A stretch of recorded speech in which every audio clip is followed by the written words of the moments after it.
Hey guys, tonight we're going to step into a story that begins in the dusty streets of Bethlehem, long before kings wore crowns here, before shepherds in this land would hear angel songs. The sun leans low across the hills, stretching shadows like fingers toward the small clay homes. There's the faint smell of dry earth in the air, because the rains have not come. People's voices carry an edge of worry. Grain jars are lighter, fields lie empty, and the livestock are thin. It's the kind of quiet that presses on you from every direction, not because it's peaceful, but because it's heavy with the unspoken truth. Famine has come. So before you get comfortable, take a moment to like the video and subscribe, but only if you genuinely enjoy what I do here. And while you're here, drop a comment with your location and the time where you are right now. I love seeing how far this little circle of light reaches.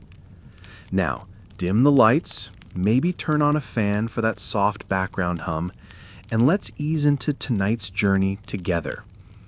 You watch as a man, Elimelech, steps out of his home, speaking in hushed tones with his wife Naomi.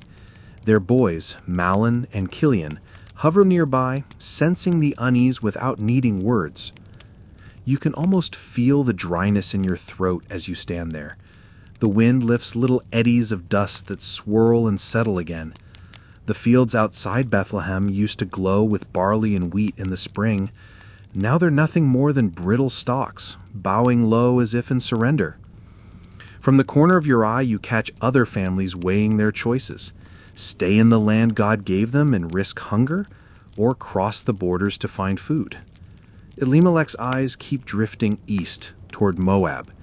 It's not far as the crow flies, but it's a world away in every other sense. Foreign gods, different customs, people who aren't always friendly toward Israelites. Yet hunger has a way of softening those hard boundaries. You feel the tension in Naomi's posture. This is no light decision. She was born here, raised here.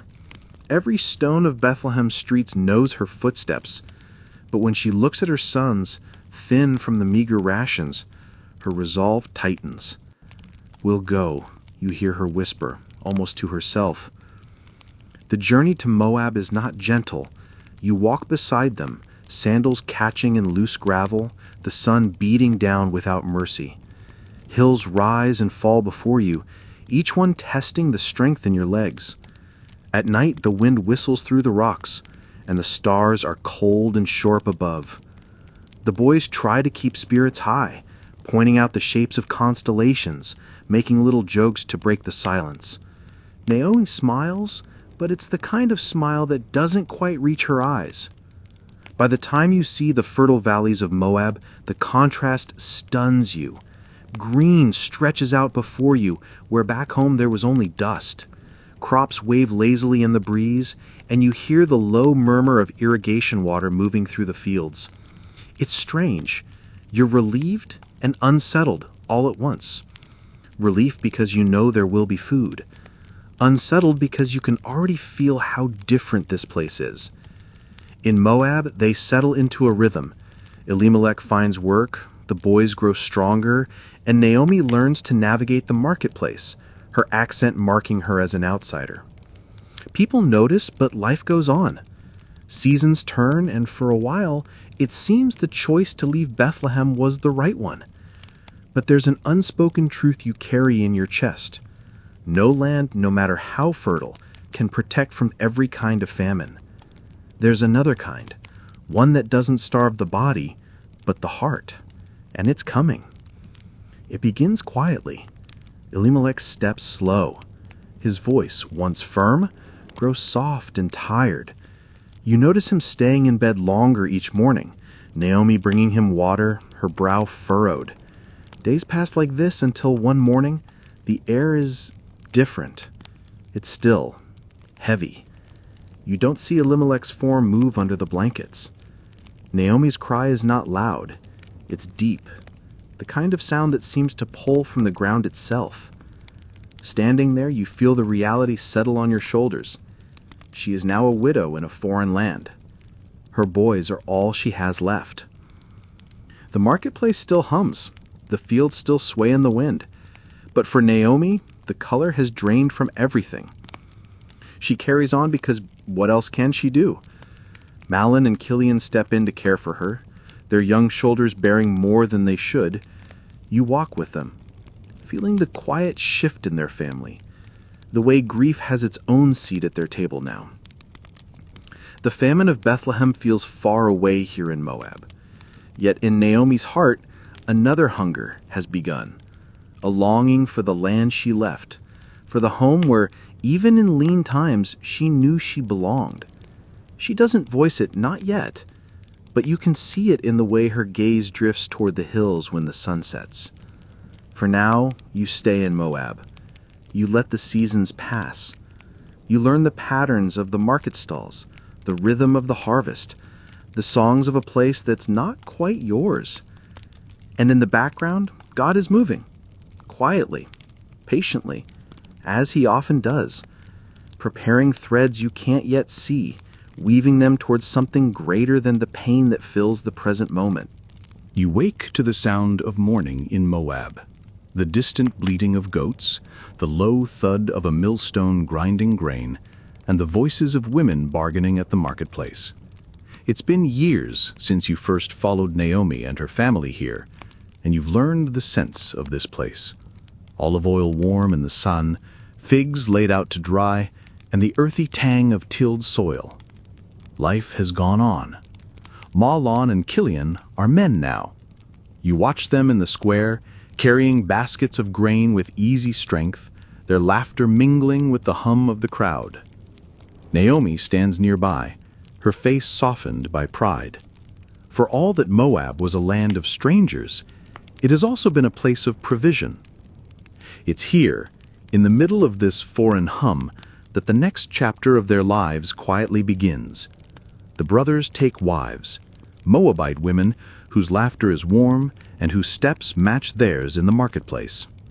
Orpah is steady and kind, her voice low and soothing. Ruth is the sort who listens more than she speaks, yet when she does, her words carry a gentle weight, like the low thrum of a harp string. You see Naomi watching them, these women who are now her daughters in marriage, if not by blood. The lines on her face are softer these days. The grief for Elimelech is still there, of course, but it no longer chokes every breath. The house is fuller now. Evening meals are brighter.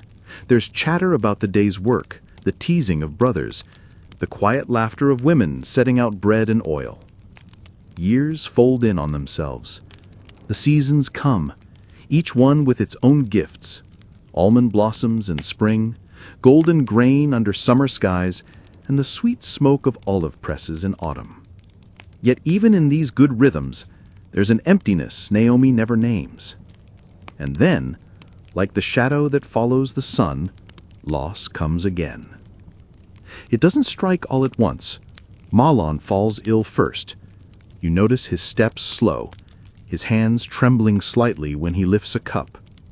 Ruth is at his side almost constantly, smoothing his brow, murmuring encouragement. The healer comes, bringing herbs and steam, but Mahlon's eyes are tired, as if they've already begun to drift toward a horizon no one else can see. When the end comes, it's quiet. His breathing fades the way a candle gutters before it goes out, leaving behind the smell of wax and smoke. You watch Ruth's hands still on his, her face pale but calm, as if she is willing herself to hold steady for his sake. Killian tries to stay strong, for Naomi and Orpah both, but the weight of loss bends him too. Months later, the sickness takes him as well. Orpah's cries are raw in the night, Naomi's arms wrapped around her, though she herself has no strength left to give. And just like that, the house is quiet again. Too quiet. No men's laughter, no footsteps returning from the fields, just three widows in a land that is not their own, bound together by grief and the faint, stubborn threads of love. In Moab, being a widow is a vulnerable thing.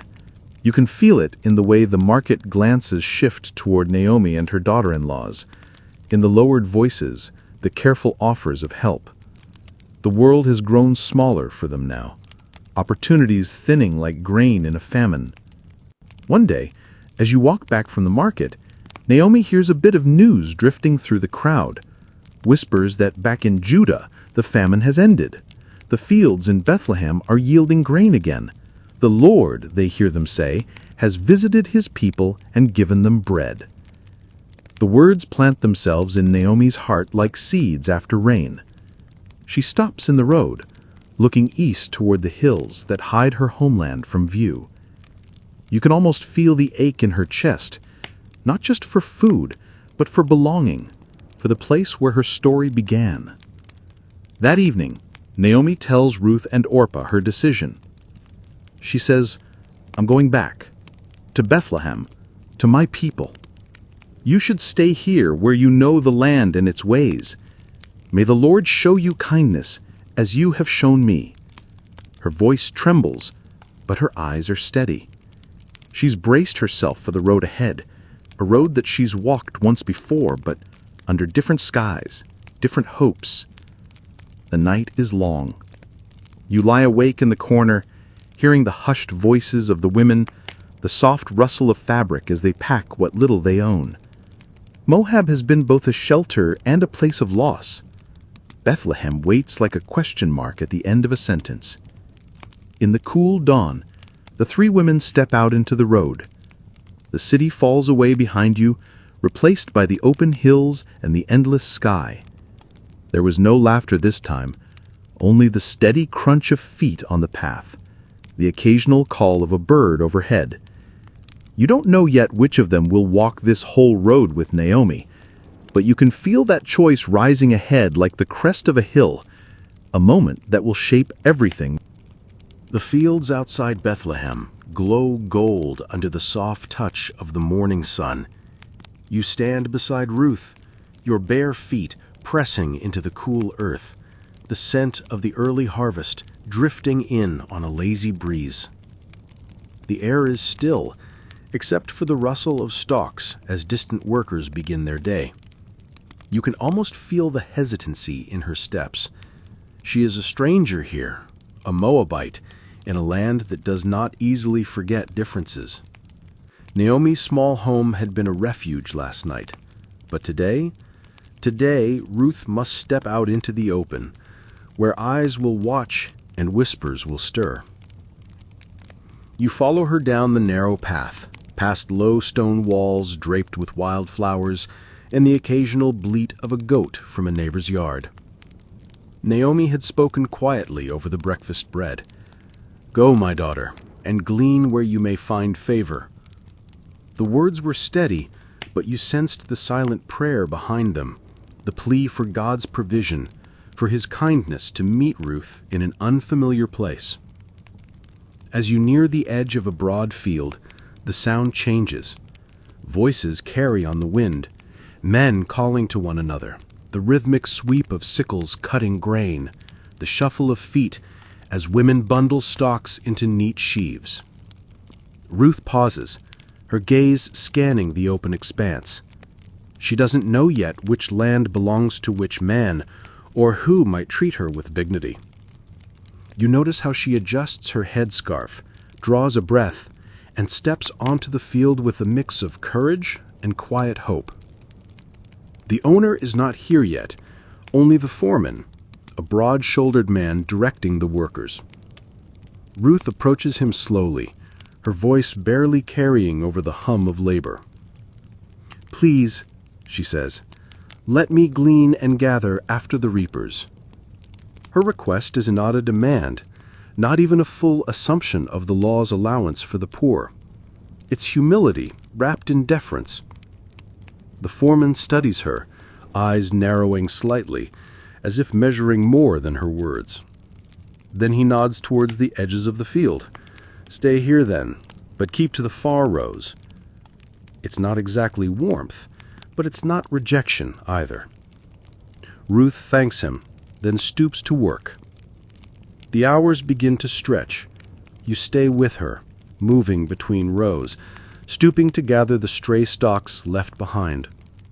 The sun grows hotter, beads of sweat forming along your brow, the steady ache in your back reminding you of the humility of this work. Yet there is also a strange peace in the rhythm. Reach, gather, straighten, breathe. Ruth's focus is unwavering. She doesn't pause to listen to the gossip a few rows over, nor to notice the glances from those who wonder what business she has here. Then from the path behind, you hear the sound of a man's greeting, warm, confident, carrying across the field like a blessing. "The Lord be with you," he calls to the reapers. Their reply comes back in unison, "The Lord bless you." It's Boaz. You've heard his name before in Naomi's stories, wealthy, respected, a man of standing in Bethlehem. He walks with the unhurried pace of one who is both leader and shepherd of his people, pausing to exchange a word here, a smile there. When his eyes fall on Ruth, you notice the slight tilt of his head, the curiosity sparking there. "Whose young woman is this?" he asks the foreman. There is no suspicion in his tone, only an honest interest. The foreman explains her Moabite origin, her return with Naomi, her tireless work from morning until now. Boaz approaches Ruth, and you can feel the tension in her shoulders, but his words are gentle. "Listen, my daughter, do not go to glean in another field, nor go from here, but stay close by my young women. Let your eyes be on the field they reap, and go after them. I have commanded the young man not to touch you." His voice carries both kindness and authority, a protection wrapped in permission. Then, as though thinking of her thirst in the heat, he adds, "And when you are thirsty, go to the vessels and drink from what the young men have drawn." Ruth drops to her knees, her forehead almost touching the earth. "Why have I found favor in your eyes, that you should take notice of me, since I am a foreigner?" Her voice trembles, not from fear, but from the weight of unexpected grace. Boaz's reply is steady, filled with the kind of sincerity you rarely hear. "It has been fully told me, all that you have done for your mother-in-law since the death of your husband, how you have left your father and your mother and the land of your birth, and have come to a people you did not know before. The Lord repay your work, and a full reward be given you by the Lord God of Israel, under whose wings you have come for refuge." There's a pause, long enough for you to hear the wind shift through the barley, long enough for the truth of his words to sink deep. This isn't just generosity, it's recognition of loyalty, of faith, of the courage to place trust in the God of Israel. You walk with Ruth through the rest of the morning, noting how the workers begin to make room for her, how the reapers leave just a little more grain behind in her path. It is Boaz's kindness that has softened the edges of this day, that has turned an uncertain morning into a day of provision and quiet dignity. When the midday rest comes, Boaz invites her to sit with his people, to dip her bread in the vinegar, to eat until she is satisfied.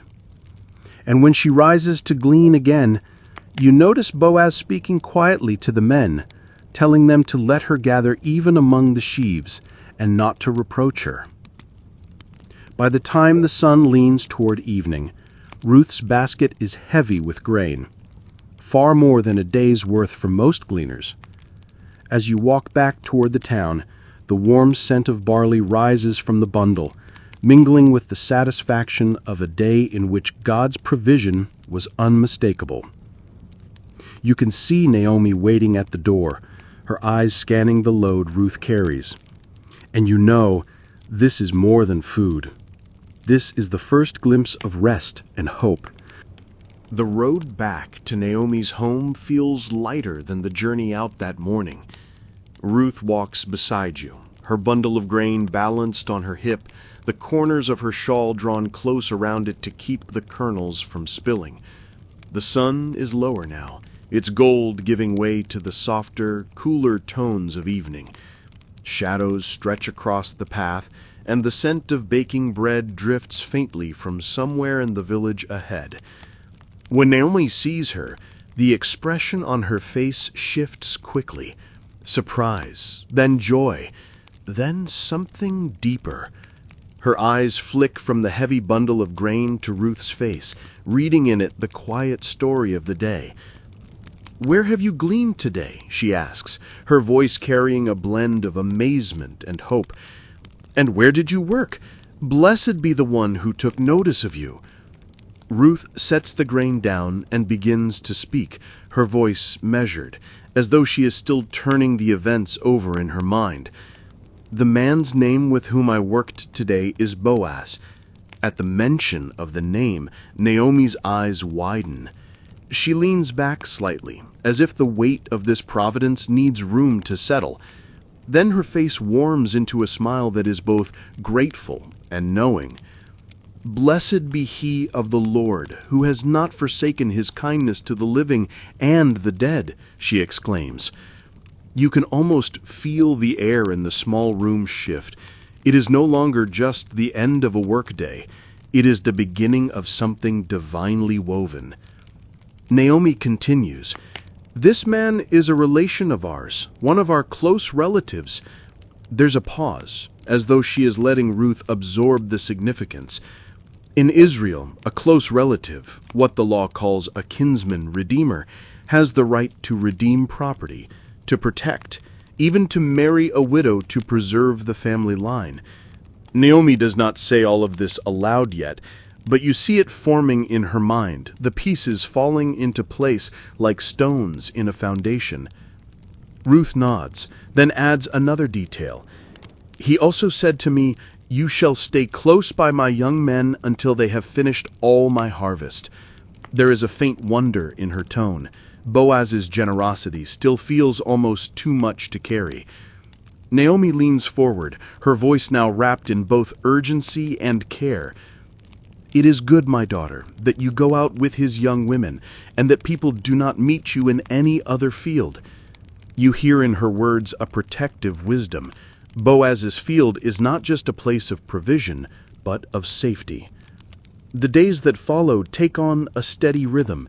Each morning, Ruth arises early, wraps her shawl tightly against the morning chill, and walks to the fields. You go with her, the path becoming familiar underfoot. The workers greet her now with nods and easy smiles, and you notice how Boaz's quiet instructions still shape the kindness she receives. She keeps close to the young women, gleaning until the heat presses heavy on the shoulders, then again until the long shadows signal the day's end. Little by little, the store of grain in Naomi's home grows, barley from the first harvest, then wheat as the season turns. With each passing day, Ruth's presence among the people of Bethlehem becomes less that of an outsider and more that of one who belongs. The whispers about the Moabite fade, replaced by talk of her diligence, her loyalty, her kindness to Naomi. Yet in Naomi's eyes, there is something more, a spark of hope that she guards carefully, as though not ready to speak it fully aloud. She knows Boaz's place in the family, and she knows the ways of God, how he sometimes moves in small, steady steps until the moment comes for a leap. And so the harvest continues, and with it, the quiet unfolding of a plan that neither Ruth nor you can yet see clearly. But Naomi watches and waits. The last sheaves of barley are gathered, and the air now carries the scent of ripening wheat. Days in the field have smoothed into something familiar, almost comforting, a steady hum of work, laughter among the women, the creak of carts, the swish of stalks being bundled. Yet as you walk home one evening, you notice Naomi's gaze drifting, her thoughts seemingly far away. She has been waiting for something, turning an idea over and over in her mind, and now, it seems, the moment has arrived. That night, after the lamps are lit and the room glows softly against the deepening blue of the sky, Naomi speaks. Her voice is calm, but there's an undercurrent of quiet purpose, "My daughter," she begins, her eyes fixed on Ruth, "shall I not seek security for you, that it may be well with you?" Her words feel weighty, not a casual suggestion, but the unveiling of a carefully held plan. She leans in slightly. "Now Boaz, whose young women you have been with, is he not our relative? In fact, he is winnowing barley tonight at the threshing floor." There's a pause, the kind that lets the thought settle before it grows into instruction. "Therefore, wash yourself and anoint yourself. Put on your best garment and go down to the threshing floor. But do not make yourself known to the man until he has finished eating and drinking. Then it shall be, when he lies down, that you shall notice the place where he lies. And you shall go in, uncover his feet, and lie down. And he will tell you what you should do." You can feel Ruth's quiet stillness as she listens. The plan is bold, steeped in the customs of their people, but also heavy with risk. Yet there is no hesitation in her voice when she replies, "All that you say to me, I will do." It is the same loyalty that brought her from Moab, the same trust that has carried her through long days in unfamiliar fields. The night deepens, and the village grows still. You walk with Ruth down to the threshing floor, the path lit by the pale light of the moon. In the distance, the rhythmic thump of winnowing fades, replaced by the low murmur of men's voices and the occasional burst of laughter. The smell of roasted grain drifts through the air. Boaz finishes his meal, drinks, and his laughter carries a note of contentment. Soon he finds a spot at the far end of the heap of grain, lays down and pulls his cloak around him. One by one, the other workers settle in, their shapes becoming still in the dim light. Ruth waits, as Naomi instructed, her steps light, her breathing steady. You can feel the night air cool against your skin, hear the faint rustle of grain underfoot. When all is quiet, she moves closer, kneels beside Boaz, and gently uncovers his feet. Then she lies down at the edge of his garment, the silence settling around her like a soft blanket. It is in this stillness that the weight of the moment presses in, the vulnerability, the hope, the quiet faith that this strange and daring act will not be met with shame, but with grace. The threshing floor is not just a place of labor tonight. It is the place where trust in God's providence will either stand or fall. Somewhere above, the stars keep watch, ancient and unblinking, as Ruth waits in the hush of the night. The night air shifts, carrying with it the faint rustle of the grain heap and the distant call of some bird in the hills. Hours seem to stretch in the quiet darkness until Boaz stirs. At first, it's just a small movement, his feet pulling slightly inward as if he senses the coolness where his garment has been lifted. Then, suddenly, he wakes, startled. He leans forward in the dim light, and his voice, low but firm, breaks the silence. "Who are you?" Your heart catches for Ruth, but her voice comes steady, humble, and clear. "I am Ruth, your maidservant. Take your maidservant under your wing, for you are a close relative." It is both a request and a confession, a statement of faith, loyalty, and trust, all bound together in the language of their people. She is not merely asking for kindness, but for redemption under the law of the kinsman redeemer. Boaz does not recoil. His face softens, and a warmth spreads in his tone. "Blessed are you of the Lord, my daughter. You have shown more kindness at the end than at the beginning, in that you did not go after young men, whether poor or rich." The words fall over the moment like a gentle covering. There is no rebuke, only gratitude, admiration, and something deeper, an acknowledgement of Ruth's character. "And now, my daughter, do not fear. I will do for you all that you request, for all the people of my town know that you are a virtuous woman." But then his voice shifts, holding a note of caution. "It is true that I am a close relative, however, there is a relative closer than I." You can almost feel the small tightening in Ruth's chest as the hope she carried meets this unexpected turn. Boaz does not leave her there long. "Stay this night, and in the morning it shall be that if he will perform the duty of a close relative for you, good, let him do it. But if he does not want to perform the duty for you, then I will perform the duty for you, as the Lord lives." There's a stillness after his words, and the night resumes its quiet rhythm.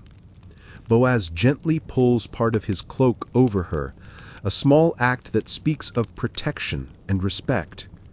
They rest, not in the restlessness of strangers, but in the calm trust that God's hand is guiding what will come. As the first light begins to brush the horizon with pale gold, Boaz stirs again. "Let it not be known that the woman came to the threshing floor," he says softly, aware how easily rumors could cloud what has been done in honor. He gestures toward the heap of barley nearby and measures out 6 ephahs into Ruth's shawl, a generous gift that nearly fills her arms. "Do not go empty-handed to your mother-in-law." You walk with her as she takes the winding path back toward the village, the air now cool and carrying the scent of morning dew. Every step seems to echo with both relief and anticipation. Boaz has spoken words of promise, but there is still another whose decision must come first. When Naomi sees her, the weight of grain is the first thing her eyes take in, but her voice is eager. "Is that you, my daughter?" Ruth tells her everything, every word, every gesture, every kindness. Naomi listens, a small smile forming at the corner of her mouth.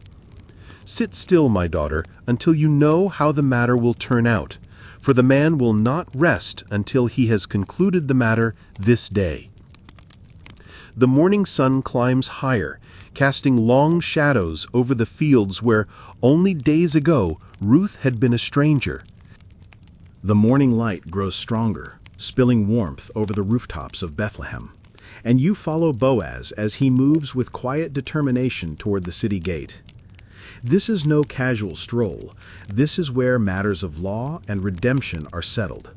The gate is already alive with the hum of voices, merchants setting out their goods, travelers passing through, elders gathering to hear and judge disputes. Boaz spots the man he spoke of, the closer relative. He raises his voice just enough to carry over the sound of the street.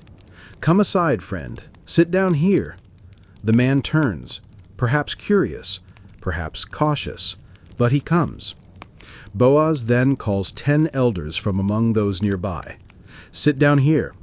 They obey, settling in a semicircle, their presence making this meeting official. You can almost hear the faint creak of wooden benches as everyone leans in. Boaz wastes no time in bringing the matter forward. Naomi, who has come back from the country of Moab, is selling the piece of land which belonged to our brother Elimelech. And I thought to inform you, saying, "Buy it back in the presence of the inhabitants and the elders of my people. If you'll redeem it, but if you will not redeem it, then tell me, that I may know, for there is no one but you to redeem it, and I am next after you." The closer relative nods quickly, too quickly. "I will redeem it," he says, perhaps thinking of the land, the fields, the harvest it could yield. But Boaz isn't finished. His voice remains steady, but there's weight in his next words. "On the day you buy the field from the hand of Naomi, you must also acquire Ruth the Moabitess, the widow of the dead, to perpetuate the name of the dead through his inheritance." There's a pause, a shift. The man's face changes, the quick assurance faltering. He leans back slightly, his voice now slower. "I cannot redeem it for myself, lest I ruin my own inheritance. You redeem my right of redemption for yourself, for I cannot redeem it." The elders exchange quiet glances. This is the turning point, and you sense the quiet satisfaction in Boaz's chest, though his expression remains respectful. The custom of the day is clear. To confirm the transfer, a man removes his sandal and gives it to the other. And so the closer relative takes off his sandal and hands it to Boaz. Boaz turns to the elders and all the people gathered. "You are witnesses this day that I have bought all that was Elimelech's and all that was Chilion's and Mahlon's from the hand of Naomi. Moreover, Ruth the Moabitess, the widow of Mahlon, I have acquired as my wife, to perpetuate the name of the dead through his inheritance, that the name of the dead may not be cut off from among his brethren, and from his position at the gate. You are witnesses this day." The elders nod, their voices rising in blessing. "The Lord make the woman who is coming to your house like Rachel and Leah, the two who built the house of Israel. And may you prosper in Ephrathah and be famous in Bethlehem. May your house be like the house of Perez, whom Tamar bore to Judah, because of the offspring which the Lord will give you from this young woman." There's no mistaking it. This is not just a legal victory, but a holy moment wrapped in the thread of God's providence. The morning has delivered its answer. Ruth's waiting is over. Naomi's hope is no longer fragile. The promise Boaz made on the threshing floor has been sealed in the open air, before witnesses, under the watchful gaze of the God who redeems. The sandal rests in Boaz's possession, a humble token of a monumental turn in the story. The elders stand, the crowd disperses, and you walk with Boaz as he turns toward home. Somewhere, Ruth and Naomi wait, unaware that the path ahead has shifted entirely. You follow Boaz through the narrow, sunlit streets of Bethlehem, his stride steady yet touched with a quiet eagerness. The city's morning chatter hums in the background, vendors calling out prices, children laughing as they dart between baskets of grain, the faint bleating of goats somewhere in the distance. Yet in Boaz's mind, the noise fades. Today is about keeping a promise. As he turns the corner toward Naomi's dwelling, the familiar scent of baking bread drifts through the air. The door is open just enough for light to slip through, and you see Ruth moving inside, her hands busy kneading dough. Naomi sits near the doorway, mending a garment, her eyes lifting the moment she senses footsteps approaching. Boaz stops just outside, and there's a softness in his voice that makes you lean in closer to catch it. Ruth, Naomi. His pause feels purposeful, almost reverent, like a man savoring the weight of the words he's about to speak. It's done. You are redeemed. Naomi sets her sewing aside, her eyes widening as she rises slowly to her feet. Ruth freezes mid-kneed, her hands covered in flour, her dark eyes searching Boaz's face for any hint of jest. But he isn't smiling out of mischief. His joy is real and unshaken. The elders at the gate have witnessed it. The land is restored to Naomi. And you, Ruth, I have taken you to be my wife, so that the name of your late husband will be carried forward in Israel. For a heartbeat, the room is silent. Then Naomi exhales a trembling breath, her shoulders easing as if a great weight has slipped away. Her lips move, not to speak to Boaz first, but to whisper a thank you heavenward. Ruth wipes her hands quickly on her apron and steps closer, her voice hushed. You have shown such kindness, such faithfulness. May the Lord bless you for it. Boaz's gaze lingers on Ruth, and it's as if all the unspoken promises between them find their rest in this moment. There's no rush, no grand display, just the quiet assurance that what God has joined together is now beginning its walk forward. Naomi's eyes glisten, though she makes no effort to hide it. She has seen famine, loss, and bitterness, but now she sees a future with fields that will once again yield harvests, with laughter returning to these walls, with God's hand clearly weaving redemption where there was once only grief. Boaz remains for a while, sharing the details of the meeting at the gate, the blessing the elders pronounced, and the sandal custom that sealed the agreement. Ruth listens intently, her smile growing slowly as she takes in each detail. The fire in the corner crackles softly, and the smell of bread growing golden in the oven fills the room like a promise of daily provision. As you stand in the doorway, you catch Naomi's subtle glance toward Ruth, the kind of glance that carries both relief and pride. This young woman had left her homeland with nothing but loyalty to guide her steps, had gleaned humbly in the fields, had trusted the God of Israel without demanding answers, and now here she stands, chosen and cherished. When Boaz finally departs to make arrangements for the wedding feast, Ruth and Naomi lingered together in the quiet. Naomi speaks first, her voice low and even. "See, my daughter, how the Lord does not leave his people without a redeemer?" The words hang in the warm air, more than observation, more than blessing. They are truth. Truth that soaks deep into Ruth's heart, settling there like steady light.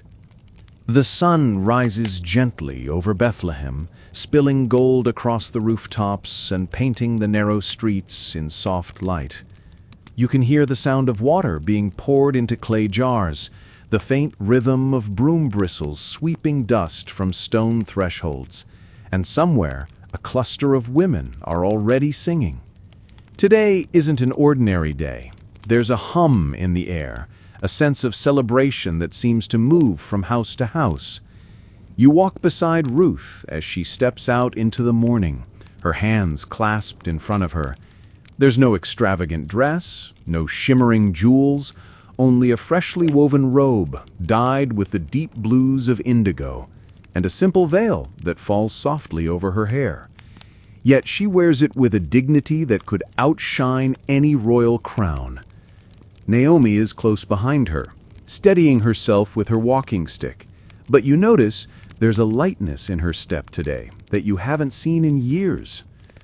Down the street, the scent of roasted lamb drifts toward you, mingling with the sweetness of figs and honey. Merchants are setting out baskets of fruit for the feast. Children are running with strips of colored cloth tied around their arms, and in the central square, a long table is being prepared, lined with fresh loaves, earthen pitchers of wine, and olive branches for decoration. Boaz is already there, speaking with the elders. His robe is freshly pressed, his beard neatly combed, and though he tries to appear composed, you catch the small smile tugging at the corner of his mouth every time his eyes lift and find Ruth in the crowd. The ceremony begins with no grand announcement, just the natural gathering of family, friends, and curious neighbors who have watched this story unfold. The elders stand in a semicircle, their voices deep and steady, as they recount what has been done. The land returned, the family line preserved, the covenant made before God.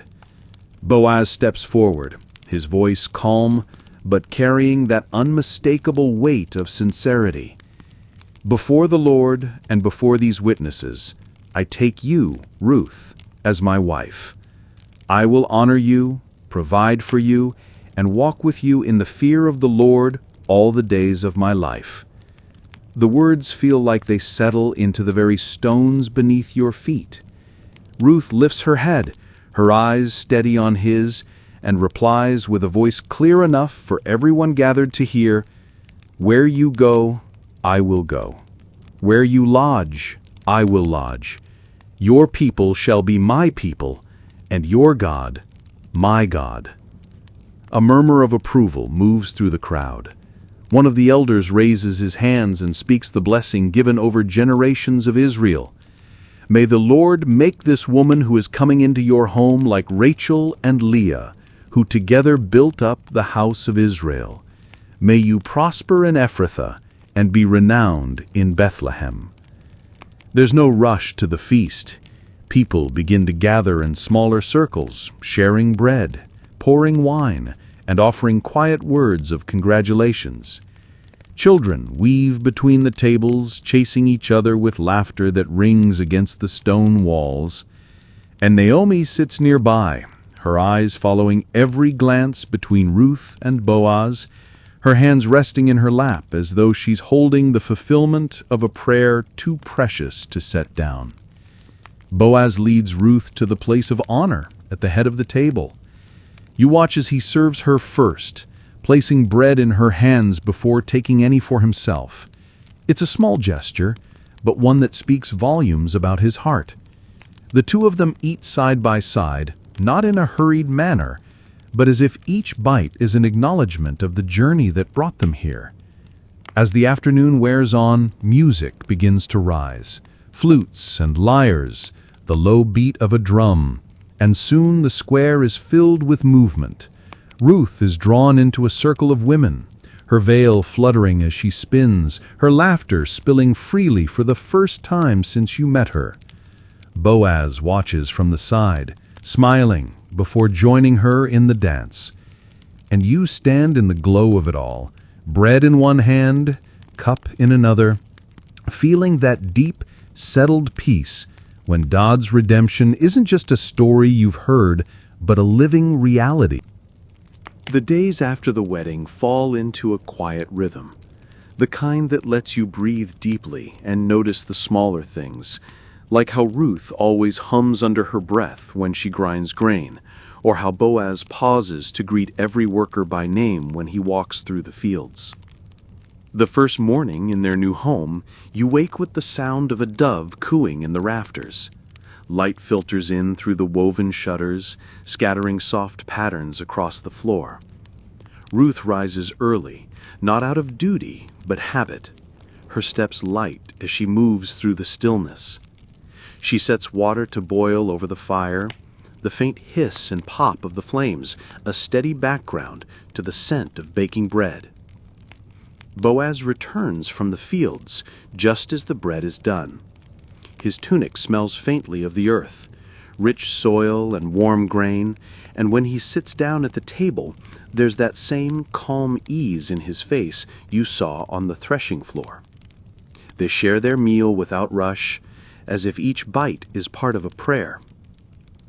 Bethlehem watches them, not in the way that presses in on privacy, but with a kind of shared joy. Naomi walks with her head high now, greeting neighbors without the shadow of bitterness clouding her voice.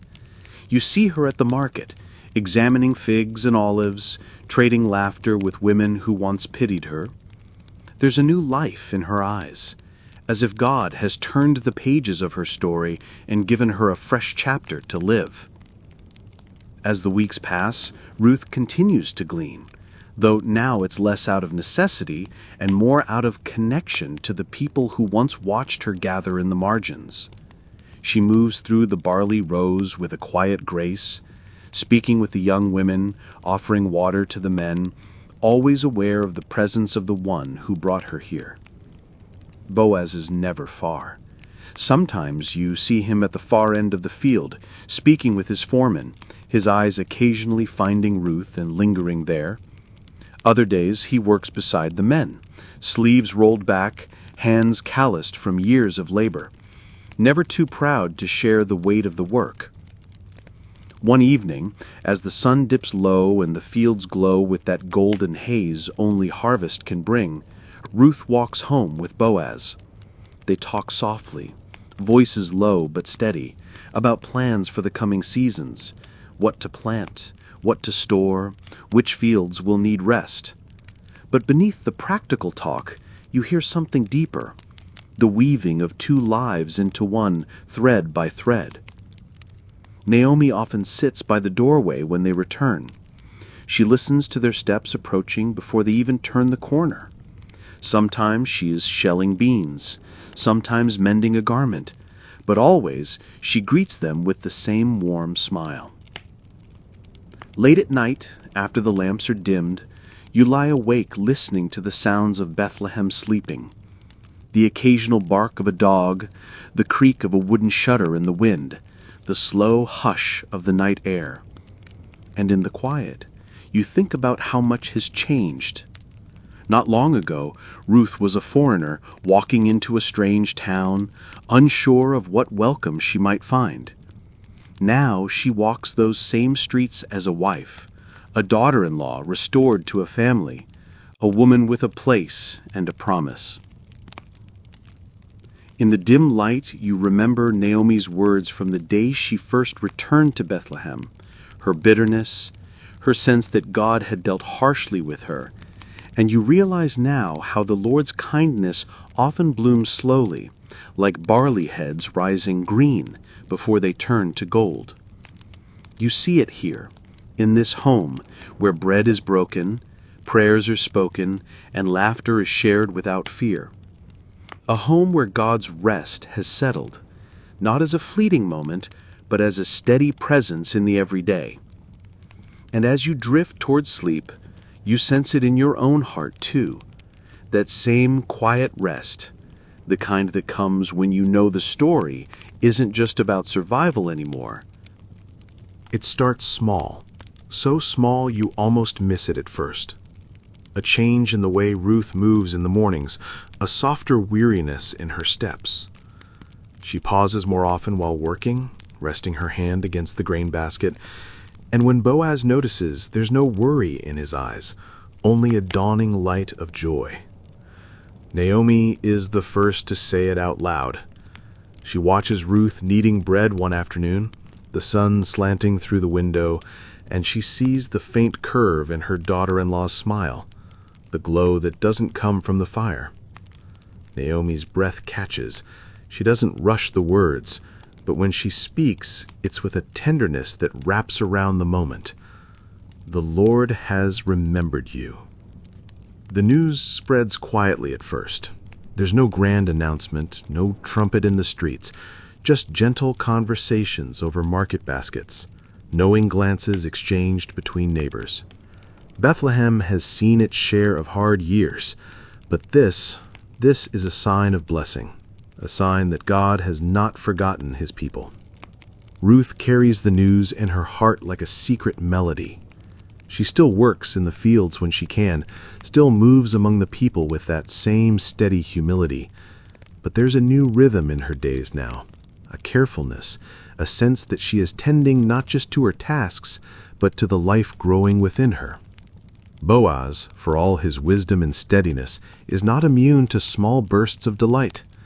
You catch him more than once glancing toward Ruth from across the yard, as if he's memorizing each moment.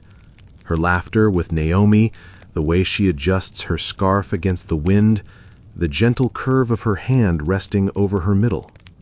He works long hours still, but there's a new spring in his step, a new warmth in his voice when he speaks of the days ahead. Naomi, meanwhile, becomes a fortress of care. She insists on preparing certain herbs, brewing teas she swears will give strength, arranging the bedding so Ruth rests well at night. The bitterness that once weighed her down seems to have melted away, replaced by a fierce joy that borders on protectiveness. Sometimes, in the quiet moments, you see her eyes grow misty as she traces the curve of Ruth's face with her gaze, as though she's looking at her own redemption. The seasons turn. Barley gives way to wheat, and wheat gives way to the late summer fruits. Each day, Bethlehem grows a little warmer, not just from the sun, but from the undercurrent of hope that runs through its streets. And then, one evening, with the heat of the day fading and a pale moon climbing the horizon, Ruth feels the first stirrings of labor. It comes with a quiet urgency, the kind that quickens the heart but does not bring fear. Naomi is there instantly, calling for the women, moving with the skill of someone who has seen many births, but still treats each one as holy ground. The hours pass in a blur of whispered prayers, the scent of oil lamps, and the steady encouragement of familiar voices. You stand at the edges, watching the rhythm of life and faith intertwine, every moment held in God's timing. And then it happens. A cry fills the air, not loud, but sure, cutting through the night like the first bird song after a long winter. Ruth holds the child close, her face alight with both exhaustion and wonder. Boaz leans near, his hand resting on hers, eyes fixed on the tiny bundle swaddled in linen. Naomi reaches out, and Ruth, without hesitation, places the baby in her arms. The older woman's hands tremble slightly as she cradles him, her eyes shining in the lamplight. She whispers words you can barely hear, but you know they are praise. Praise for the God who restores, who brings fullness where there was emptiness. Outside, Bethlehem sleeps, unaware that within these walls a thread has been woven into the great tapestry of God's plan, a thread that will one day lead to a king. But for now, there is only the peace of this moment, the quiet breath of a newborn, and the warmth of a home filled with love and rest. Morning in Bethlehem comes slow and golden, the way it does after a night of quiet miracles. The first rays spill over the hills, painting the stone walls in warm light, and the sound of women's footsteps begins to echo through the narrow streets. Word has traveled faster than the sunrise. Naomi has a child in her arms. It's not unusual for neighbors to gather when there's news of a birth, but this feels different. There's a hum in the air, an unspoken understanding that what has happened here is more than just a new life. It is a story come full circle.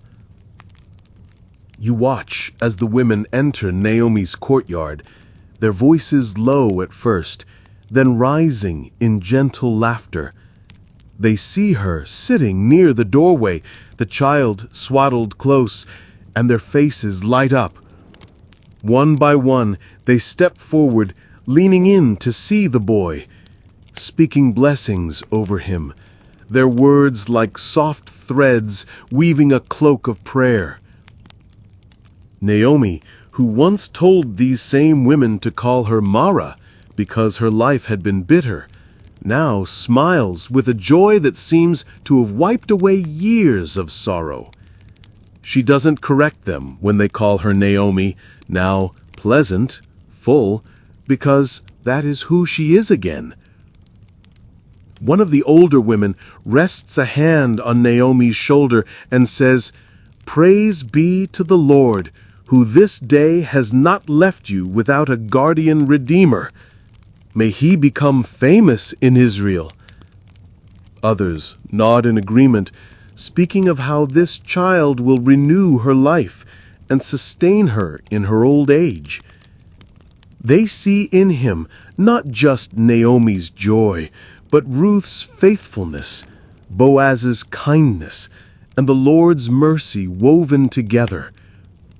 Ruth stands a little apart, leaning on the doorframe, watching it all unfold.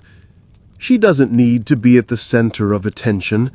Her joy is in seeing Naomi surrounded by love again. Every blessing spoken over the child feels like a blessing spoken over her as well, for she knows how far she has come from the dusty road out of Moab, and how every step since then has been guided by a hand greater than her own. Boaz moves quietly among the guests, offering bread and figs, his eyes never straying far from Ruth and the child. You can see it in the way his hand brushes her arm as he passes, the way his glance softens. He knows the weight of what they've been given. The baby stirs, letting out a small cry, and Naomi adjusts him gently. She hums under her breath an old lullaby that seems to carry both gratitude and promise. The women join in softly, their voices blending with the sound of wind in the olive branches. It's not loud, but it's strong enough to feel like a covering over this little household. One by one, the women begin to take their leave, each offering a final touch to the baby's cheek or a whispered blessing. By the time the courtyard is quiet again, the sun is high, and Naomi rocks slowly in her chair, still humming. You linger for a moment, taking it all in. The scent of fresh bread from the oven, the murmur of Ruth and Boaz speaking quietly in the shade, the baby's steady breathing against Naomi's chest. You know this is not the end of the story, but rather the start of something much larger, a seed planted that will grow into a legacy stretching far beyond Bethlehem's borders.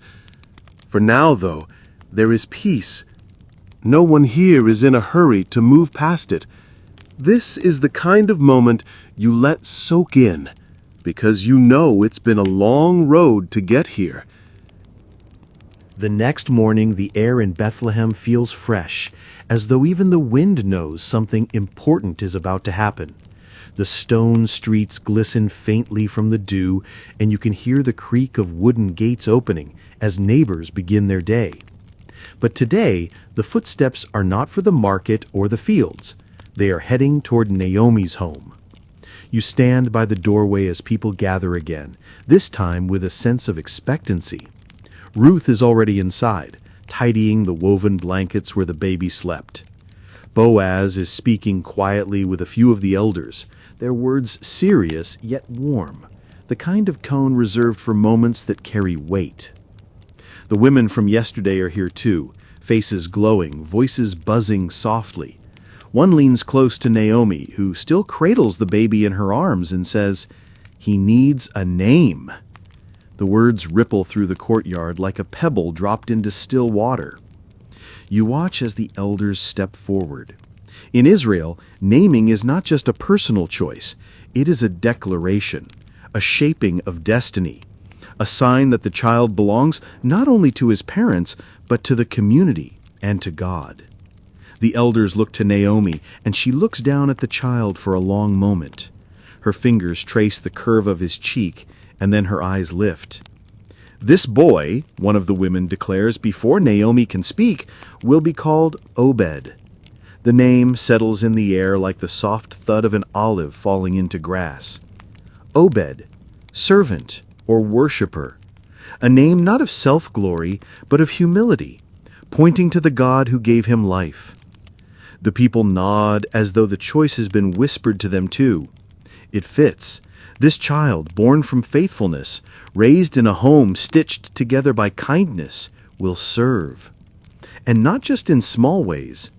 The elders exchange knowing glances, for they sense that his path will shape the story of Israel itself.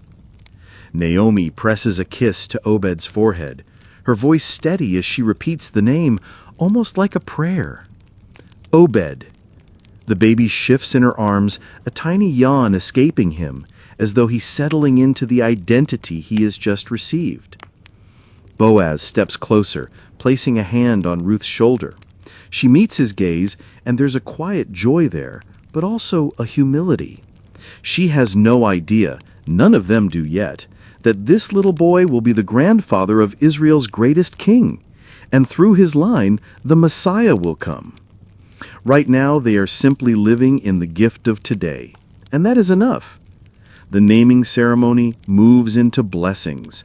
The elders speak words from the law, calling on the Lord to watch over Obed's life, to make him strong in faith, to prosper him in righteousness. Women hum lullabies under their breath, children peek around their mother's skirts to get a glimpse of the baby, and the courtyard is filled with a warmth that feels almost like the presence of God itself resting there. When the prayers are finished, the people linger. Bread is broken, wine is poured, and the sound of laughter rises over the hum of conversation. Ruth takes Obed for a while, swaying gently with him in the shade of the fig tree, while Naomi sits close by, her hands folded, her eyes never leaving the child for long. As the crowd slowly thins, Boaz walks with a few of the elders toward the gate, speaking of harvest work and community needs. Ruth carries Obed inside, laying him down in a small wooden cradle that Boaz's craftsman built. She smooths the blanket over him, her fingers lingering just a moment on his tiny hand. The house grows quiet again. Outside, the hills shimmer in the midday sun, and the olive groves sway in a slow rhythm. You feel the stillness settle, not the emptiness of silence, but the fullness of peace. A peace born from a journey that began in famine and loss, now brought to rest in provision and joy. Somewhere deep in your heart, you know this is more than the end of Naomi's bitterness or Ruth's widowhood. It is the turning of a page in a much greater story. And though no one here can see all the chapters ahead, the author is already at work. The days in Bethlehem begin to settle into a rhythm, the kind of gentle pace that makes you forget how much has changed. The wheat in the fields sways with a slow confidence, as if even the earth knows that God's plans are moving forward. Inside Naomi's home, Obed grows steadily. One day his tiny fingers grip your thumb with surprising strength. Another day his laughter rings out like a bell, catching everyone off guard with its joy. Ruth tends to him with a tenderness that never feels rushed. She hums to him as she works, sometimes in the language of Moab, sometimes in the tongue of Israel. Boaz smiles when he hears it, not minding that two worlds have blended in his own home. In fact, he sees it as a living testimony of God's mercy, a Moabite widow now part of Israel's future. Naomi's transformation is steady but unmistakable. The woman who once walked into Bethlehem with bitterness etched into her face now carries her head high. She is no longer Mara. Her smile returns more often, and her eyes carry a softness when she looks at Obed. She doesn't just love him as a grandson. She sees him as a living sign that God never abandoned her, even in Moab's shadowed fields. Life in the village carries on. Harvests, market days, weddings, but there is a quiet awareness among the elders that something remarkable rests in this household. It's not just the unusual way Ruth and Boaz's marriage came about, or the loyalty that brought Ruth across the Jordan. It's the sense that this family has been hand-placed into the flow of Israel's history. Boaz, being a man of the word, knows the promises made to Abraham, Isaac, and Jacob. Some evenings, when the lamps are lit and the baby has drifted to sleep, he tells Ruth stories of Israel's God, not as a distant figure, but as the one who has proven himself faithful through generations. Ruth listens intently, sometimes asking questions, sometimes just smiling, as though she already understands in her spirit what her mind is still learning. Occasionally, the elders drop by, bringing figs or grain, and they linger to bless the child again. One old man in particular, with hands like worn leather, bends low to Obed and whispers, "You will be a servant of the Most High." His voice cracks, not with doubt, but with the weight of what he senses. As the seasons turn, you watch Bethlehem change with them. Barley fields giving way to wheat, wheat to grapes heavy on the vine, grapes to the crisp air of autumn.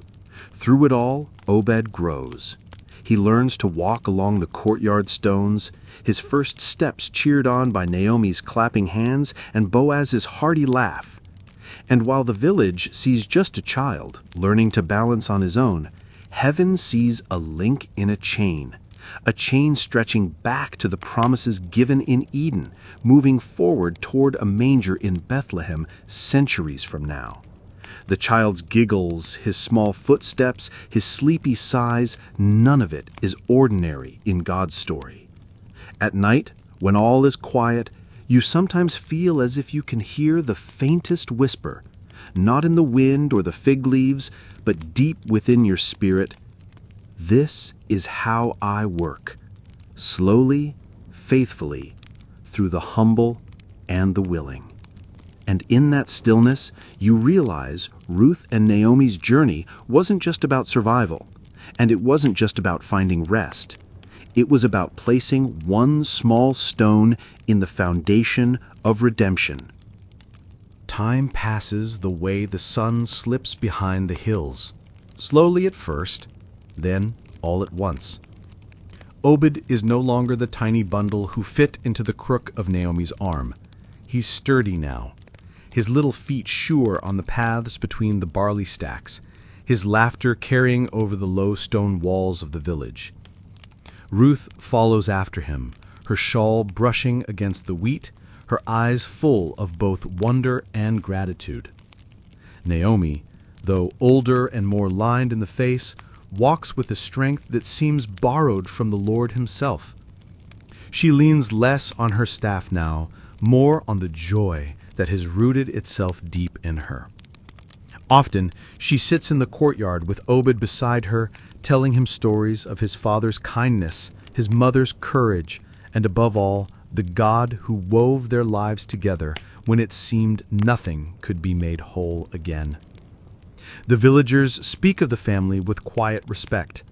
They remember the day Ruth first stepped into Bethlehem, a foreign widow walking beside another widow, both empty-handed. Now they see a household filled not only with provision, but with purpose. And they cannot help but sense that God's hand has been here, guiding, protecting, and blessing in ways far beyond human planning. Obed's presence is more than just a source of joy. It is a promise unfolding. In the marketplace, a neighbor might ruffle his hair and say, "Strong lad you've got there, Boaz." But heaven knows that Obed will be the father of Jesse, and Jesse will be the father of David, the shepherd king whose throne will point toward the Messiah himself. You notice that nothing about this journey was rushed. God allowed famine, loss, foreign fields, and long days of gleaning before the harvest of rest arrived. Each step, no matter how painful, was necessary to bring Ruth and Naomi to this place of peace. It's the kind of peace that doesn't just fill the stomach, but settles deep into the bones. The kind that remains even when the world outside is restless. Some evenings Boaz will sit at the doorway, watching Ruth hum a lullaby as Obed leans against her. He doesn't speak, he just listens, knowing that the sound of her voice and the sight of their son are prayers answered in flesh and blood. Naomi, resting nearby, closes her eyes and breathes deeply, as if she's inhaling the very faithfulness of God. And perhaps you realize that this is where the story rests, not with a grand parade or a loud declaration, but with a family quietly living under the shelter of the Almighty. Faithfulness met faithfulness, kindness met kindness, and in that meeting, divine rest was found. And now, as the story gently settles, so should you.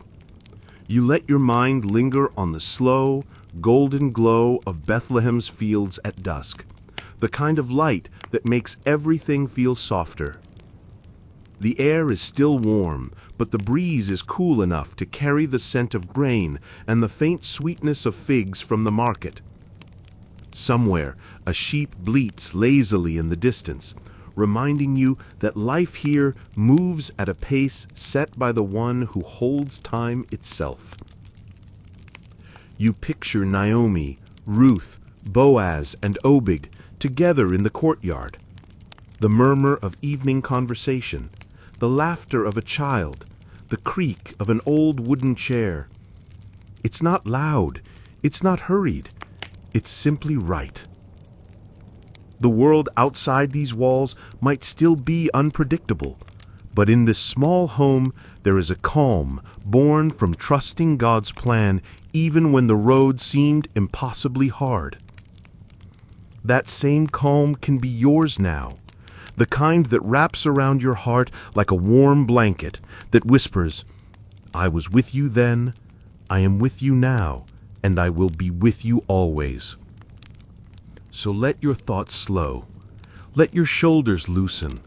Let the stillness of this scene settle into you like the quiet after a long day's work. And as your eyes grow heavy, carry with you the truth that God writes stories with care, stories that take their time, stories where nothing is wasted, stories where loss is never the final word. Tonight, you rest under that truth. Tomorrow, you wake under it too.